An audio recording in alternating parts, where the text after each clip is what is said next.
사무엘상이 어떻게 끝이 납니까? 사무엘상은요, 이 사울의 죽음으로 끝이 납니다. 그리고 오늘 사무엘하 1장 1절을 읽진 않았지만 이렇게 시작해요. 사울이 죽은 후에라고 시작합니다. 그러니 여러분, 사무엘상의 내용은 이 다윗이 왕이 될 때까지, 또는 다른 말로 하면 사울이 살아있는 동안의 이야기가 됩니다. 그리고 사무엘하는 이 사울이 죽은 후에 이제 다윗이 왕의 자리에 올라가는 이야기가 돼요.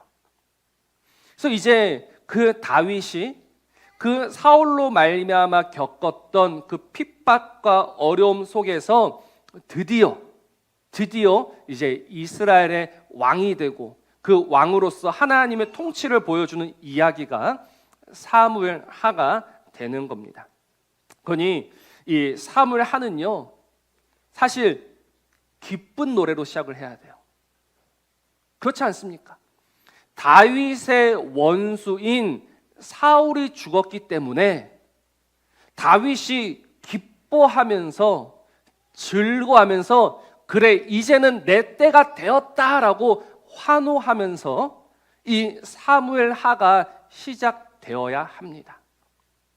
그러나 이 사무엘하는요, 기쁜 노래로 시작하는 게 아니라 슬픈 노래로 시작해요. 다윗은 이 사울의 죽음을 굉장히 슬퍼하며 애통합니다. 도대체 왜 다윗이 이토록 슬퍼할까? 다윗이 무엇 때문에 울까? 저는 이 사무엘하 1장을 묵상하면서 이 부분을 생각하게 됐어요. 사실 저의 관심은 사무엘하 1장 1절에서부터 그리고 오늘 16절까지였습니다. 어떻게 사울이 죽었고 또 다윗이 지금 그 죽음에 어떻게 반응하고 있는가, 이거를 생각했었고, 오늘 읽었던 이 17절 이하의 말씀은 크게 신경을 쓰지 않았어요. 그냥 사울이 죽었으니까, 요나단이 죽었으니까 이렇게 슬픈 노래를 부르나 보다라고 생각했어요. 그러나 읽으면 읽을수록, 묵상하면 묵상할수록 이 다윗의 슬픔이, 다윗의 눈물이 이해가 안 되는 거예요. 뭐 때문에 이렇게 슬퍼할까? 그가 지금 웃어야 되는데 왜 이렇게 슬퍼할까? 사실 다윗은 이 사울이 자신의 목숨을 해하려 하는 걸 잘 알고 있었어요. 그러나 다윗은 함부로 그를 죽이지 않았죠. 죽이지 않았던 이유가 무엇입니까? 사울이 하나님의 기름 부음 받은 자이기 때문에. 그래서 다윗은 그를 2번이나 죽일 기회가 있었음에도 불구하고 죽이지 않아요. 두 번째는 그 다윗의 신하가 이야기했습니다. 당신의 손으로 하지 말고 내 손으로 하겠습니다. 그때도 다윗은 말렸어요. 우리 사무엘상 26장 8절에서부터 10절 말씀입니다. 아비새가 다윗에게 이르되 하나님이 오늘 당신의 원수를 당신의 손에 넘기셨나이다.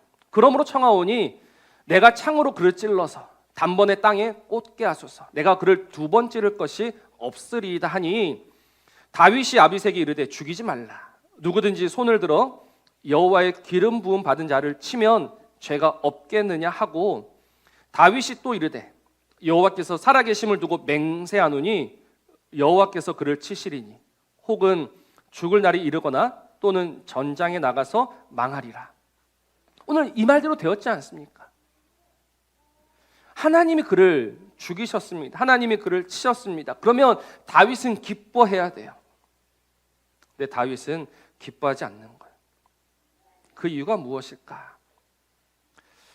먼저는 이 개인적인 차원에서 그의 연민이 있을 수 있어요. 요나단은 정말 다윗을 사랑했고 다윗도 요나단을 사랑했습니다. 그리고 사울도 아마 미운 정이 많았을 거예요. 그 사울과 함께 수없이 전장을 누볐으며 사울은 또 누굽니까? 자신의 장인이 됩니다. 그러니 그 사울과 요나단이 죽었기 때문에 정말 이 연민에서 슬퍼할 수도 있어요. 그런데 문제가 무엇이냐면 오늘 18절 말씀입니다. 18절을 같이 한번 읽어볼까요? 시작. 명령하여 그것을 유다 족속에게 가르치라 하였으니 곧 활노래라.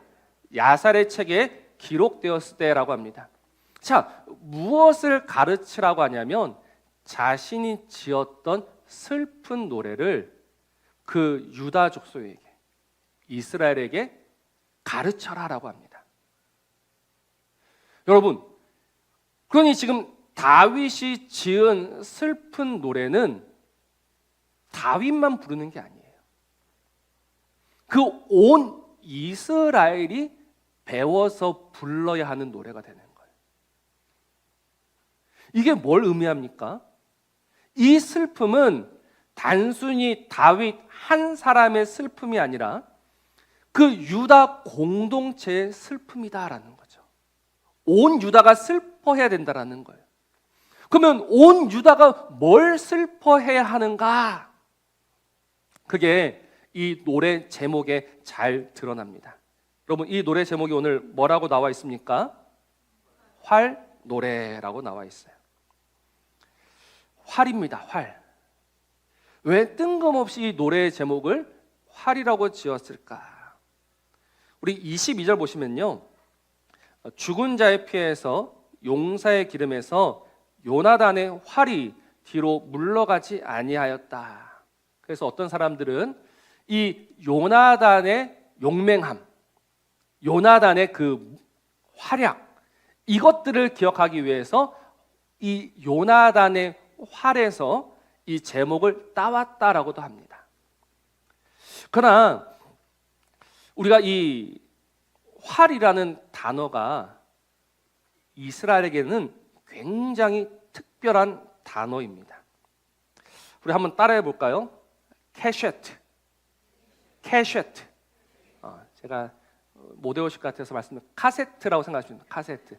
카세트인데 카만 뭐로 바꿔라? 캐셰트. 이 캐셰트라는 말이 어디에서 나오냐면 우리가 잘 알고 있는 창세기 9장 13절입니다.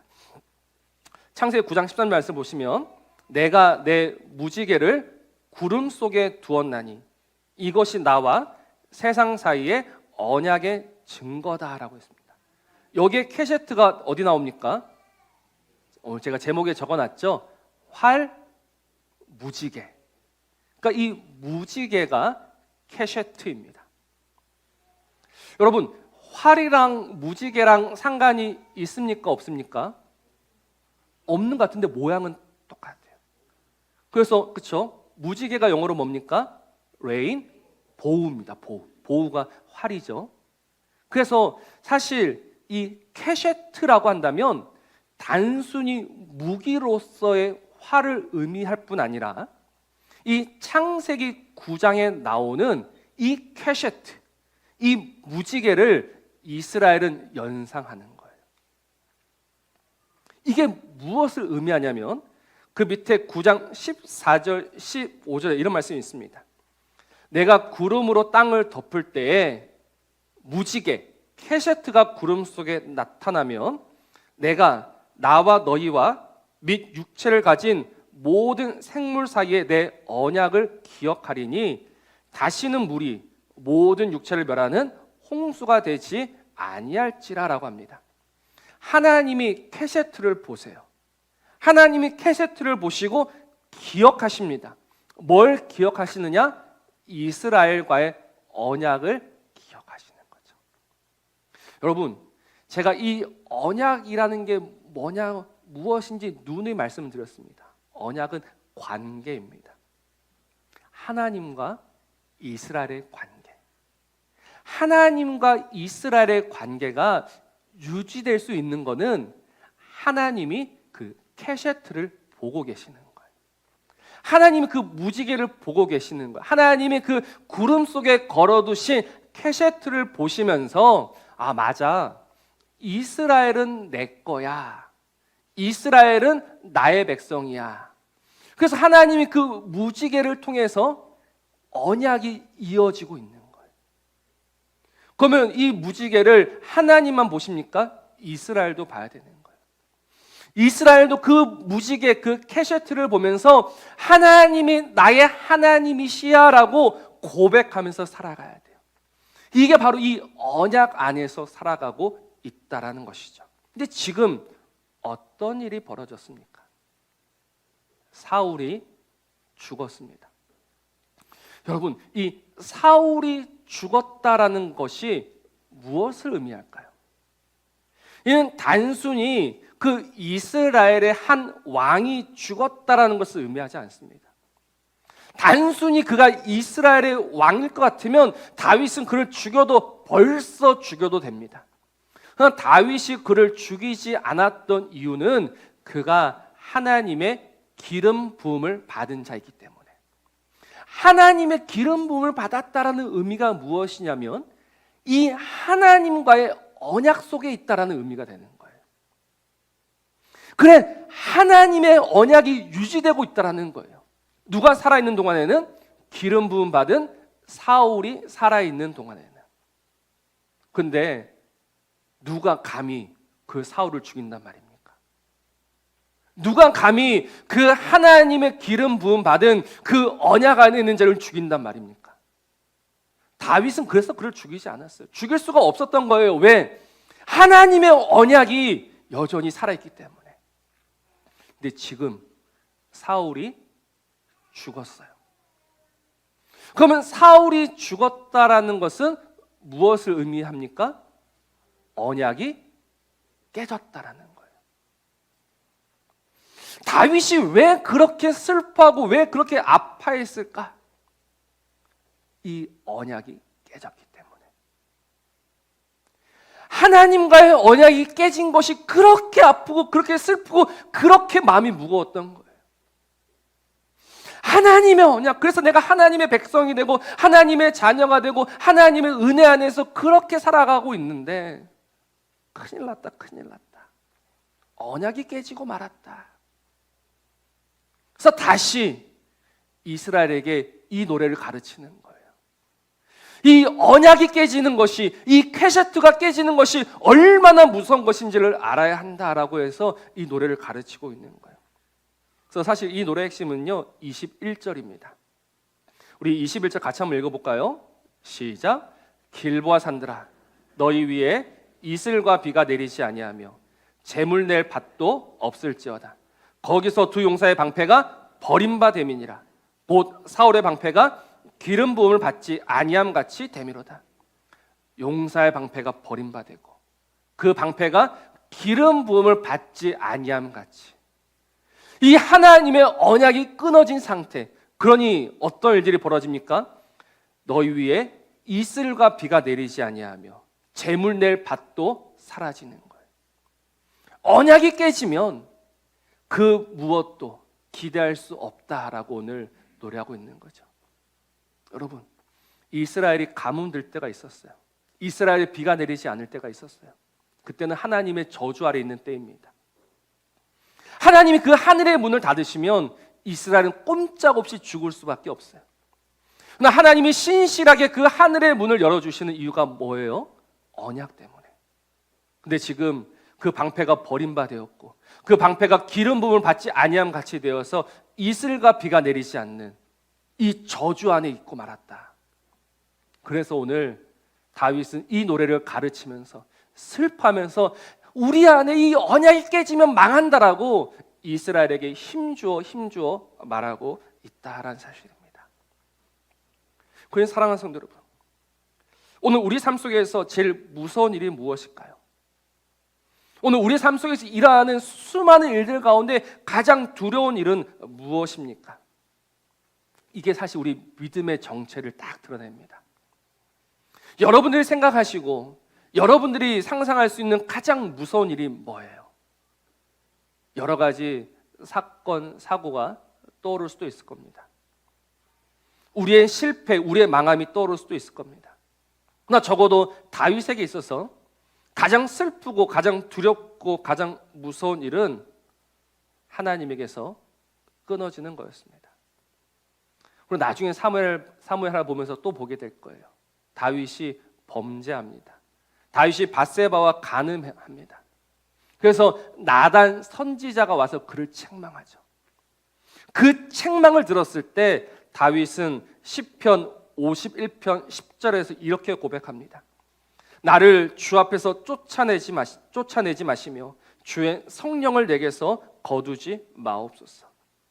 나를 주 앞에서 쫓아내지 마시며 주의 성령을 내게서 거두어 가시면 안 됩니다. 근데 다윗은 이 고백으로 살아갔는데 사실 사울은 이렇지 않았어요. 우리가 이미 봤어요. 사울이 하나님에게 버림받았을 때 사울은 이렇게 이야기했습니다. 사울이 이르되 내가 범죄하였을지라도 이제 청하옵나니 내 백성의 장로들 앞과 이스라엘 앞에서 나를 높이사 나와 함께 돌아가서 내가 당신의 하나님 여호와께 경배하게 하소서. 이게 사실 사울과 다윗의 차이입니다. 둘 다 왕이에요. 왕의 자리에 앉아 있어요. 그러나 다윗에게 있어서 왕의 자리는 중요하지 않아요. 다윗에게 있어서 중요한 것은 하나님이 떠나시면 망한다, 주의 성령을 내게서 거두시면 안 됩니다라는 그 절실한 고백으로 나아갔는데 사울은 그건 몰라요. 그건 괜찮아요. 그러나 이 사람들 앞에서 내 체면은 어떻게 됩니까? 그러니까 당신의 하나님 여호와께 경배하게 하소서. 내 하나님 아니어도 됩니다. 당신의 하나님이어도 상관없습니다. 그냥 이 사람들 앞에서 나를 높여주십시오. 이게 바로 사울과 다윗과 사울의 차이가 되는 거예요. 하나님의 언약이 깨지는 이 위기 앞에서 하나님, 난 그 언약은 모르겠고 그냥 잘 먹고 잘 살게 해주세요. 그러나 어떤 이는 하나님, 못 먹고 못 입어도 아파도 쓰러져도 죽어도 괜찮아요. 그러나 하나님이 하나님의 영을 거두어 가시면 안 돼요. 오늘 하나님이 우리에게 바라신 게 무엇일까요? 하나님이 우리에게 요구하신 게 무엇일까요? 하나님은 오늘도 그 언약을 귀하게 보십니다. 하나님이 그 언약을 귀하게 보시는 결과가 뭐죠? 예수 그리스도이지 않습니까? 하나님은 오늘도 그 예수 그리스도를 보시면서 이전에는 그 하늘에 걸려있던 무지개 캐세트를 보셨더라면 이제는 그 아들 예수 그리스도를 보시면서 하나님과 우리 사이의 관계가 이어지고 있어요. 하나님이 우리를 바로 보시면, 하나님 우리를 직접적으로 보시면 우리는 죽어도 벌써 죽어야 될 인생이지만 하나님 우리를 바로 보시는 게 아니라 예수 그리스도를 거쳐서 보십니다. 예수 그리스도를 통해서 보십니다. 그래서 여전히 그 언약이 유지되고 있는 거예요. 그러니 우리도 뭐 해야 됩니까? 우리도 예수 그리스도를 통해서 하나님을 보아야 돼요. 예수 그리스도로 말미암아서 하나님을 보아야 되는 거예요. 그래서 이 언약이 유지되는 일에 여러분 목숨을 거셔야 되는 거예요. 하나님 오늘 그 성령을 거두어 가시면 나는 꼼짝없이 망합니다, 꼼짝없이 죽을 수밖에 없습니다라는 이 절실함을 가지고 다시 그리스도를 보시며 그 그리스도 안에 거하시는 우리 하나님을 보아야 된단 말입니다. 그런데 오늘 이 그리스도를 보는 자가 없어요. 그리스도를 귀하게 보는 사람이 없어요. 그리스도를 주목하면서 그 그리스도로 말미암아서 우리 안에 다시금 은혜와 생명이 끊임없이 공급되고 있음을 깨닫는 자가 없는 거예요. 그러니 먹어도 배고프고 마셔도 목이 마른 거죠. 참떡이 되시며 영원한 생수가 되시는 그분으로 말미암아 살아가야 되는데 오늘 이 인생이 또다시 그 아무것도 아닌 것에 마음 빼앗겨 살아가고 있단 말입니다. 그래서 다윗은 이렇게 이야기하죠. 명령하여 그것을 유다 족속에게 가르치라. 저는 이 가르치라라는 말에 딱 마음이 꽂힙니다. 오늘 그 그리스도가 이 언약의 중보자가 되심을 우리는 다시 배워야 됩니다. 끊임없이 배워야 됩니다. 오늘 그 예수 그리스도로 말미암아 하나님의 은혜와 하나님의 사랑이 내 안에 부어지고 있음을요, 배우셔야 되는 거예요. 교회는 가르쳐야 되고 여러분들은 배우셔야 되는 거예요. 그래야지만 여러분들의 인생이 다시 살아나게 됩니다. 오늘 이 교회에 와서 여러분들 무엇을 얻고자 하십니까? 다른 그 무엇을 가져가는 인생이 아니라 오늘 이 교회를 통해서, 말씀을 통해서 다시금 예수 그리스도를 배워 가셔야 되는 거예요. 끊임없이 다시 또다시 배워야 되는 거예요. 그래서 에베소서 4장 이렇게 말씀합니다. 좀 긴 말씀인데 읽어드릴게요. 에베소서 4장 13절에서부터 20절입니다. 우리가 다 하나님의 아들을 믿는 것과 아는 일에 하나가 되어 온전한 사람을 이루어 그리스도의 장성한 분량이 충만한 데까지 이르리니 이는 우리가 이제부터 어린아이가 되지 아니하여 사람의 속임수와 간사한 유혹에 빠져 온갖 교훈의 풍조에 밀려 요동하지 않게 하려 합니다. 오직 사랑 안에서 참된 것을 하여 범사에 그에게까지 자랄지라. 그는 머리니 곧 그리스도라. 그에게서 온 몸이 각 마디를 통하여 도움을 받음으로 연결되고 결합되어 각 지체의 분량대로 역사하여 그 몸을 자라게 하며 사랑 안에서 스스로 세우느니라. 그러므로 내가 이것을 말하며 주 안에서 증언하노니 이제부터 너희는 이방인이 그 마음에 허망한 것으로 행함같이 행하지 말라. 그들의 총명이 어두워지고 그들 가운데 있는 무지함과 그들의 마음이 굳어짐으로 말미암아 하나님의 생명에서 떠나 있도다. 그들이 감각 없는 자가 되어 자신을 방탕에 방임하여 모든 더러운 것을 욕심으로 행하되. 우리 같이 읽겠습니다. 시작. 오직 너희는 그리스도를 그같이 배우지 아니하였느니라. 아멘. 우리가 배운 그리스도, 그는 과연 누구이신가? 오늘 다윗은 다시금 이 언약을 가르치고 있습니다. 교회도 끊임없이 이 언약을 가르치는 거예요. 그 그리스도로 말미암아 하나님과 나 사이의 관계가 여전히 유지되고 있다. 여전히 공급받을 수 있다. 이게 끊어지면 인생은 망한다. 그리스도가 끊어지면은 살아도 사는 게 아니다. 이게 정말 저와 여러분의 고백이 맞습니까? 우리가 세상 모든 것을 가지고 있어도 그리스도가 없으면 우리는 아무것도 없는 겁니다. 우리가 오늘 세상에서 버림받아도 그러나 그리스도가 우리 안에 있으면 우리는 그 누구보다 그 무엇보다 존귀한 인생입니다. 그러니 결론은 그리스도입니다. 우리는 다시 그리스도를 배워야 되고 다시 그리스도를 노래해야 되며 다시 그리스도로 말미암아서 하나님 앞에 나아가야 합니다. 그는 여전히 나의 하나님이시고 나의 아버지이시고 나의 구원이십니다.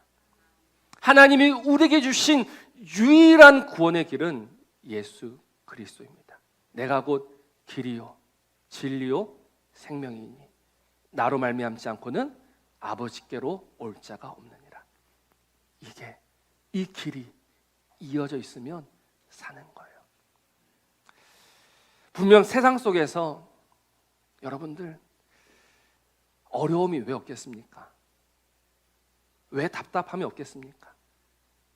그냥 속절없이 모든 것을 내려놓고 싶을 때가 왜 없겠습니까? 하루에도 수없이 주저앉고 싶을 때가 있습니다. 그럼 그때 다시 그 그리스도로 말미암아 하나님 앞에 나아갈 수 있고 하나님을 아버지라 부를 수 있고 하나님의 손을 잡을 수 있고 그래서 다시 그 하나님이 주시는 은혜로 말미암아서 하늘의 문이 열리게 되고 이슬이 내리게 되고 비가 내리게 되고 다시금 우리 안에 생명이 시작되고 그래서 또 사는 겁니다. 여러분, 세상이 우리에게 생명을 줄 수 없습니다. 세상이 우리를 책임질 수 없습니다. 그러나 하나님은 책임지십니다. 능히 책임지십니다. 그러니 다시 그리스도를 배우며 다시 그리스도를 노래하며 다시 그리스도로 말미암아 살아가는 저와 여러분 되시기를 주의 이름으로 축복합니다. 기억하십시오. 가장 중요한 것은 언약입니다. 하나님과의 관계 끊어지지 않았다. 여전히 이 언약이 이어지고 있다. 그래서 오직 이 언약에 감사하며 그 하나님 안에서 살아가는 우리 모든 성도들 되시기를 다시금 우리 주의 이름으로 축복합니다. 우리 말씀을 기억하시면서요, 우리 예수로 사는 인생 같이 불렀으면 좋겠습니다. 오늘도 내 이름을 불러주시고 내 삶의 주인이 되시고 내 모든 노래가 되시는 우리 그분을 우리 함께 노래합시다.